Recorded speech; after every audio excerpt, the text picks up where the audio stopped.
우리가 오늘 쭉 이제 출애굽기를 오고 있는데요. 하나님께서 모세를 부르셔서 어떤 계획을 가지셨죠? 이스라엘 백성들을 애굽에서 나오게 하는 것. 출애굽을 목표를 가지시고 모세를 불렀어요. 3장 4장에서 보면 막 실랑이를 했었습니다. 모세가 안 간다, 하나님 가라, 아 진짜 안 간다, 아 진짜 가라. 뭐 지팡이 던져서 뱀도 되게 하고, 손 넣다 뺐다 나병 나게도 하고, 기적도 보여주고, 나일강이 피로 변하게도 하고, 하나님이랑 막 씨름하다가 결국 모세가 출발을 했어요. 누구에게로? 바로 왕에게로.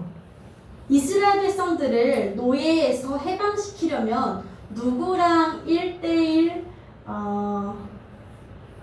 1대1로 그래서 쇼부를 봐야 할까요? 바로 왕이랑 1대1로 이렇게 대면을 해야 돼요. 그래서 이렇게 왕과 대면해서 이야기를 해야 해요. 그래서 바로 왕에게로 갔습니다. 바로 왕에게로 가서 이렇게 이야기했어요. 하나님께서 바로 왕, 그러니까 사실은 이제 내 양아빠죠, 양아빠. 모세에게는 양아버지죠. 양아버지인데 바로 왕, 하나님께서 이스라엘 백성들을 애굽에서 이제 그만 노예로 부리고 해방시키라고 하셨습니다. 하나님께서 이스라엘 백성들을 이제는 노예로 살지 않게 하시고 하나님을 예배하는 예배자로 살게 하신답니다. 그러니까 보내세요 라고 이야기를 했어요. 자, 그런데 바로는 굉장히 콧방귀를 뀌면서 이렇게 이야기합니다. 2절에서 보면요, 이렇게 얘기해요. 여호와가 누구이기에 내가 그의 목소리를 듣고 이스라엘을 보내겠느냐? 여호와, 그게 뭔데? 내 할 바 아니잖아. 나랑 무슨 상관이야? 라고 이야기하면서 나는 여호와를 알지 못하니? 라고 얘기해요. 근데 바로가 사실 하나님을 알긴 알았거든요. 들어본 적이 있어요, 여호와라는 그 신을. 근데 바로가 나랑 상관이 없다라는 거예요. 그러니까 우리가 불신앙을 가진 신앙이 없는 이들을 보면 교회 어쩌고저쩌고 하나님 어쩌고저쩌고 듣기는 듣는데 그들이 믿지 않는 이유는 뭐예요? 나랑 상관없는 일이라고 생각하는 거예요. 우리가 믿는 이유는 뭐예요? 예수님이 죽으신 게 나랑 상관이 있다고 생각을 하는 거예요. 믿는 거예요. 그렇게 말씀에 그렇게 적혀 있으니까. 바로는 머리로 몰랐던 게 아니라 알지만 하나님이 자기랑 상관이 없던 사람이었어요. 그래서 이렇게 얘기하죠. 하나님이 나랑 무슨 상관이에요? 그리고 바로가 어떻게 하냐면요, 이스라엘 백성들을 더 굴리기 시작합니다. 못돼요. 아주 그냥 못돼 먹어가지고 얘가 어떻게 하냐면요, 되게 2배로 노역을 시키고 그 전에 벽돌 만드는 일을 시켰는데요. 그 벽돌에 그 사이사이에 짚을, 예 맞아요, 짚을 가져다 줬어요. 근데 이걸 직접 구해서 만들어 라고, 그러니까 기한은 똑같이 주고 일은 2배로 늘리는 거예요. 그런 나쁜 행동을 했어요, 이 바로 왕이. 자, 그랬을 때 이스라엘 백성들이 막 짜증이 올라오는 거예요. 아, 가만히 있다가 봉변을 당했잖아요, 이 사람들이. 근데 이 화살이 바로 왕한테 가야 맞잖아요, 그렇죠? 나를 부리는 바로 왕한테 화살이 가야 되는데 이들의 화가 어디로 향하냐면 모세랑 아론한테 향해요. 뭐라고 말하냐면, 우리가 상식적으로 생각했을 때 이스라엘 백성들을 괴롭히는 건 바로 왕이잖아요. 근데 이스라엘 백성들이 너무 고된 나머지 모세랑 아론한테 가만히나 있지, 너네 때문에 이렇게 하는 거예요. 그래서 이제 모세가 한껏 이렇게 구박을 당하고 하나님께 와서 왜 그러셨어요? 어찌하여 그러십니까? 하나님 22절에 어찌하여 나를 보내게 하셨습니까? 이렇게 얘기하죠. 근데 하나님이 분명 보낼 때 이스라엘 백성들이 안 믿을 거야, 쉽지 않을 거야 말씀하셨거든요. 그러니까 이미 모세도 들었고 알고 있는데 쉽지 않을 거라는 걸 알고 있으면서도 막상 진짜 쉽지 않으니까 막 원망을 하기 시작했던 거죠. 이게 머리로 아는 거랑 그러니까 신앙생활이 힘들다 머리로 아는 거랑 내가 진짜 힘든 거랑은 완전 다른 얘기잖아요. 그래서 모세가 막 이렇게 얘기를 하는 거예요. 그런 내용이 이 5장 전반적으로 가득 채우고 있고 6장 1절까지 있습니다. 우리는 이 말씀에서 무엇을 보아야 할까요? 우리는 무엇을 보아야 하냐면요. 첫 번째로는요. 이스라엘 백성들을 바라보는 하나님과 바로의 시선의 차이를 봐야 돼요. 자, 이스라엘 백성들을요. 하나님은 어떻게 바라보시냐면요. 내 백성이라고 바라보세요. 우리 5장 1절에 보면요. 내 백성을 보내라 이렇게 이야기하세요. 하나님께서 이스라엘 백성들은 어떻게 생각하세요? 내 백성, 내 자녀, 내 아들 장자, 내 가장 소중한 자식이라고 확 끌어안으세요. 그리고 하나님은요. 이스라엘 백성들이 노예로 사는 걸 원하지 않으세요. 어떤 부모가 자식이 저 말 같지도 않은 애 밑에서 노예로 일하는 걸 보고 싶겠어요?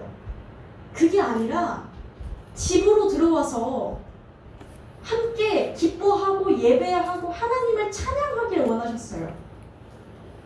노예가 아닌 예배자로, 노예가 아닌 하나님의 자녀로 살기를 원하셨다는 거예요. 해방되어서. 근데 바로는 어떻게 봤냐면요. 바로는 이스라엘 백성들을 노예로 봤어요.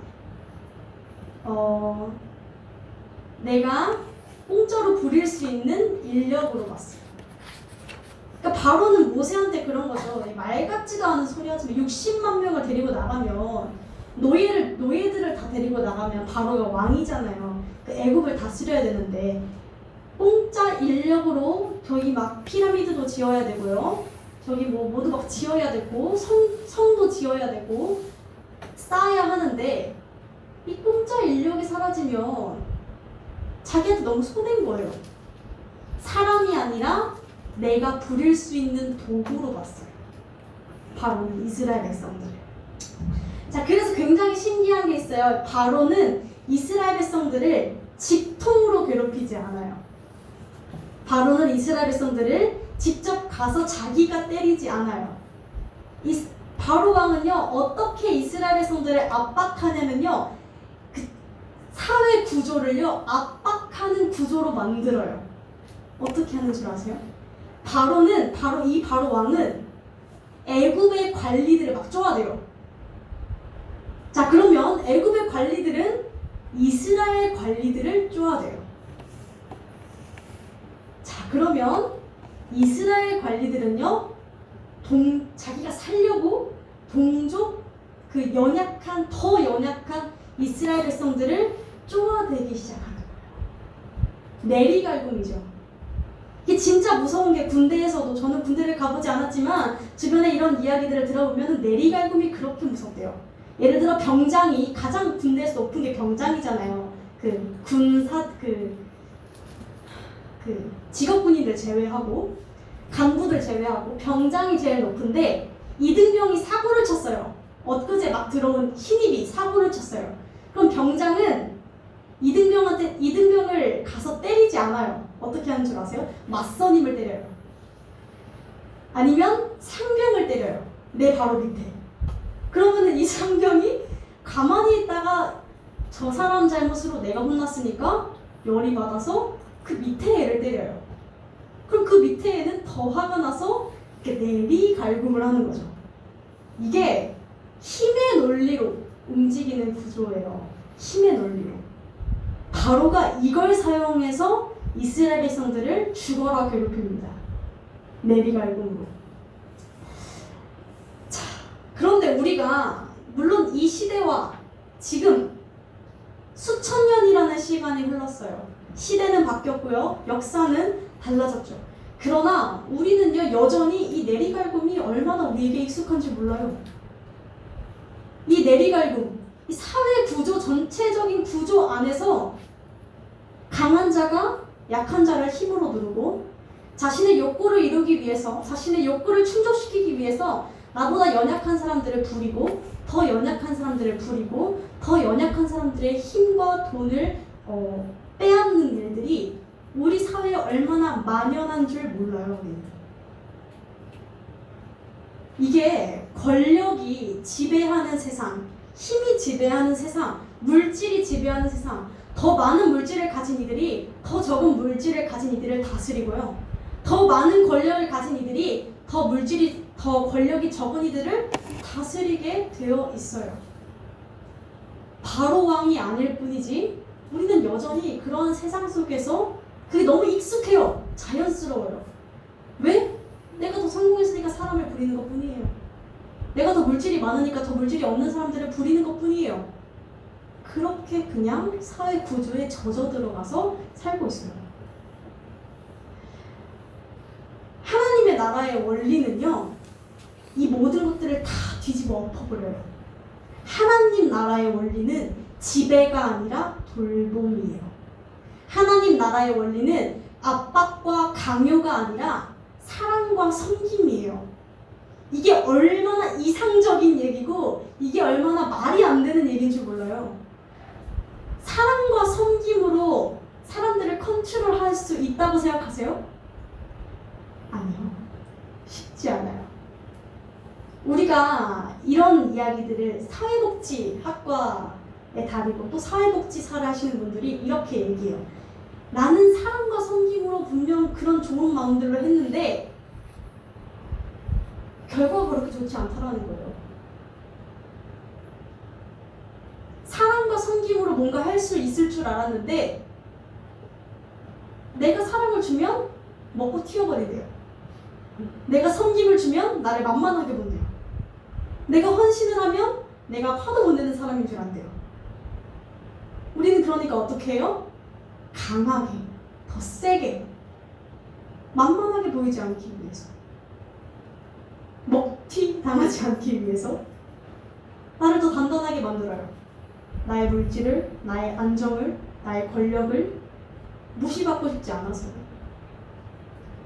우리는요, 그렇게 살아가요.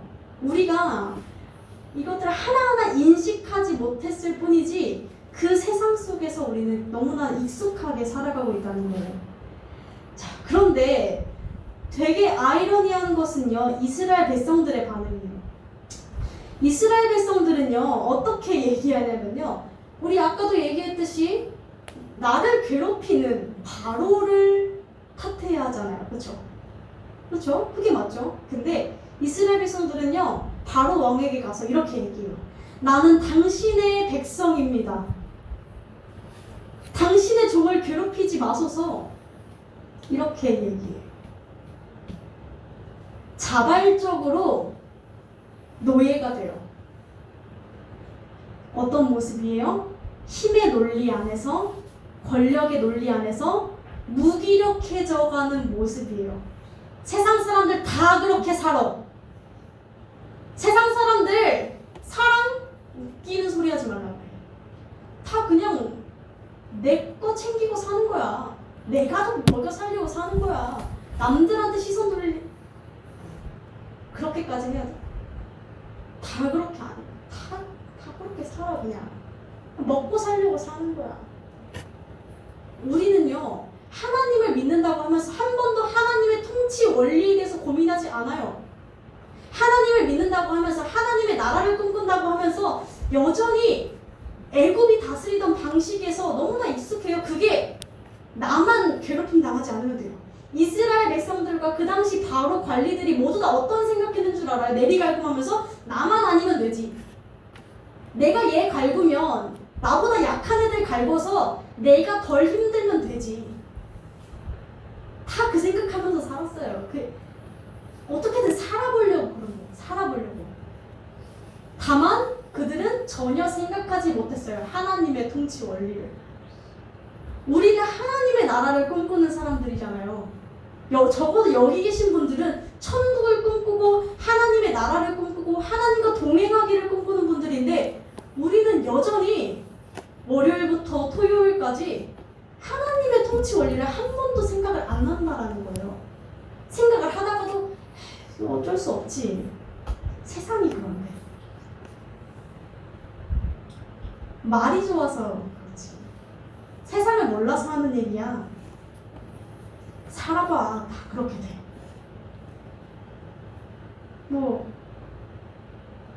그렇죠. 세상은요, 때로는 우리에게 물질이 주는 그럴듯한 여유로운 삶을 막 보여줘요. 달콤한 삶들, 물질이 가져다주는 달콤한 삶들을 우리에게 쫙 하고 보여줘요. 거부하기가 어려워요. 편하거든요. 편하고 너무 좋아요. 안락하고 안정적이에요. 또는 조직적인 힘과 권력으로 우리를 막 눌러가요. 그러면서 우리에게 결국 어떻게까지 가게 하는 줄 아세요? 우리가 하나님의 백성임을 잊게 해요. 사단이 우리에게 원하는 건요, 우리가 하나님의 백성인 것을 잊고 사는 거. 우리가 우리 힘으로 우리는 돈의 노예야. 나는 내 미래의 노예야. 나는 내 관계의 노예야. 사람에게 목매고 돈의 물질에 목매고 내 것에 가진 것에 목매어서 허덕이면서 살아가게끔 만들어요. 그것으로 발걸음을 향하게끔 만들어요. 어쩔 수 없다라는 그 명목 아래에서 사단은 그렇게 해서 우리가 하나님의 백성임을 잊고 살아가게끔 우리에게 만들어요. 우리는 정말 정신 차려야 돼요. 매 순간이 영적 전쟁이에요. 영적 전쟁이라는 것이 막 클럽에만 있는 게 아니에요. 영적 전쟁이라는 것이 저기 막 술을 마셔야만 있는 게 아니고 아니에요. 영적 전쟁은 지금 내 안에서 가장 활발하게 일어나고 있어요. 사단은 내가 지금 영적 전쟁을 하는 줄도 모르게 만들어요. 편안하게 만들어요. 세상이 주는 것들 안에서. 이때 하나님께서는 말씀하세요. 모세가 얘기할 때 하나님은 이렇게 말씀하세요. 내가 이제 보이리라. 나는 여호와라. 여호와라는 말이 여기서 처음 등장해요. 여호와라는 단어가요, 하나님이 자신을 부르실 때 그 전까지는 엘로힘이라 불렀거든요. 여기서부터 여호와라고 불러요. 여호와는 관계 맺는 하나님. 내가 너의 삶에 개입할 거야.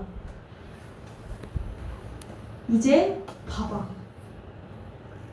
세상이 주는 것들을 뿌리치고 하나님의 백성으로 섰을 때 내가 개입하는 것을 너희는 이제 보게 될 거야. 하나님은 약속하세요.